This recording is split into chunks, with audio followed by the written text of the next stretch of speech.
அனைவருக்கும் வணக்கம். நாம் இன்று பார்க்க இருப்பது விநாயகர் சதுர்த்தி உருவான புராண கதை. ஒரு காலத்தில் கைலாய மலையில் பார்வதி தேவியும் சிவபெருமானும் தங்கியிருந்தனர். அன்று பார்வதி தேவி குளிக்க செல்லும் போது யாரும் உள்ளே வரக்கூடாது என்று விரும்பினார். ஆனால் வெளியே காவலர் யாரும் இல்லாததால் தனது உடலில் பூசியிருந்த மஞ்சளை கொண்டு ஒரு சிறுவனை உருவாக்கினாள். அந்த சிறுவன் மிகவும் அழகாக இருந்தான்.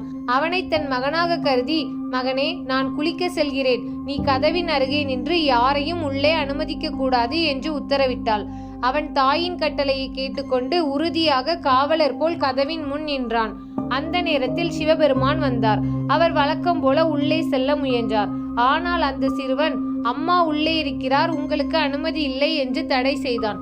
சிவன் அதிர்ச்சி அடைந்தார். நான் தான் இந்த இல்லத்தின் அதிபதி, என்னை யாராவது தடுக்க முடியுமா என்று கோபமுற்றார். அவருக்கும் சிறுவனுக்கும் இடையே கடும் சண்டை ஏற்பட்டது. தேவர்கள் கூட அந்த சண்டையை பார்த்து வியந்தனர். இறுதியில் சிவன் தனது திரிசூலத்தை எடுத்து சிறுவனின் தலையை வெட்டினார். பார்வதி தேவிக்கு இது தெரிய வந்ததும் மிகுந்த துயரமடைந்தாள். என் மகனை நீ அழித்து விட்டாய் என்று புலம்பினாள்.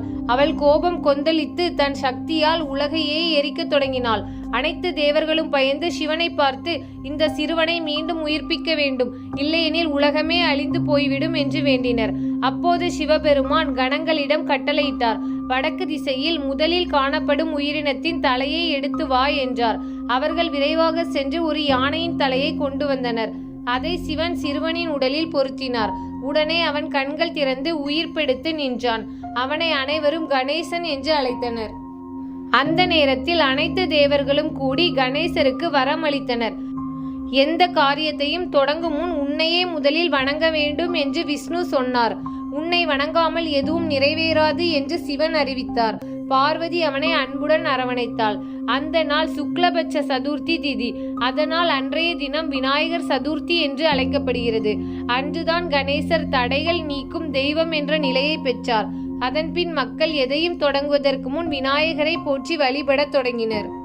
விநாயகர் சதுர்த்தி வழிபாடு முறைகள். காலை தயாரிப்பு. வீடு சுத்தம். வீடு முழுவதும் துடைத்து தண்ணீர் தெளித்து சுத்தப்படுத்த வேண்டும். கோலம் போடுதல். பூஜை அறையிலும் வாசலிலும் மஞ்சள் அரிசி மாவு கொண்டு கோலம் போட வேண்டும். சிலை அமைத்தல். களிமண், பிளாஸ்டர் விநாயகர் சிலை பூஜை மேஜையில் நிறுவ வேண்டும். அதன் கீழ் அரிசி பரப்பி வைத்து அதன் மேல் சிலையை வைக்க வேண்டும். அருகில் கலசம், தண்ணீர் நிரப்பிய புனித கலசம், மாம்பழ இலைகள், தேங்காய் வைத்து வைக்க வேண்டும். பூஜை படிகள். ஆசனம். விநாயகரை மனதில் அழைத்து, ஓம் விநாயகரே, எங்கள் இல்லத்தில் அருள்புரிய வந்து ஆசனம் ஏறுங்கள் என்று வேண்ட வேண்டும். அர்ச்சனை. மஞ்சள், குங்குமம், சாந்து, துருவம், பூக்கள் வைத்து அர்ச்சனை செய்ய வேண்டும். ஆரத்தி தீபம் ஏற்றி தூபம் காட்ட வேண்டும். நெய்வேத்தியம். விநாயகருக்கு மிகவும் பிடித்தது மோதகம், கொழுக்கட்டை. அதோடு அவல், வடை, பழங்கள், தேங்காய், பூரணம் கொடுக்க வேண்டும். குறைந்தது 21 கொழுக்கட்டை வைத்தால் சிறப்பு. மந்திரங்கள், ஸ்லோகங்கள். ஓம் விநாயகாய நமக. ஓம் ஏகதந்தாய வித்மகே வக்ரதுண்டாய தீமகி தன்னோ தந்தி பிரசோதயாத். விநாயகர் அஷ்டோத்திரம் 108 பெயர்கள் சொன்னால் மிகவும் சிறப்பு. ஆரத்தி.